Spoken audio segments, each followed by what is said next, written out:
ნებისმიერი შეზღუდვა, რომელიც გადის თვითრეგულირებიდან, უკვე შეიძლება გახდეს რეპრესიის ინსტრუმენტი. ჩვენ უკვე სახეზე გვაქვს, რომ ყველაზე დიდი პრობლემა დღეს საქართველოში ექნებათ რეგიონალურ მაუწყებლობებს.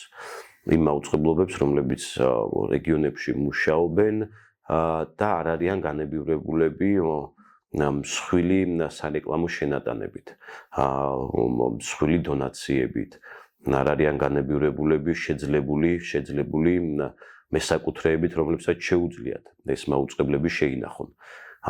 ერთი მაუწყებელი უკვე გაჩერდა, ორიც თითქმის გაჩერებამდე არის მისული. ხედავთ ასევე მსხვილ მაუწყებლობებს, რომლებსაც ფინანსური პრობლემები აქვთ.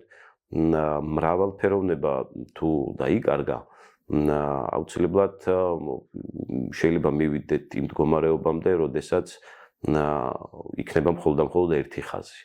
და ეს ერთი ხაზი მოქმედებს არა ინფორმაციის მრავალფეროვნების გავრცელებაზე, არამედ კონკრეტული ინტერესის გატარებაზე.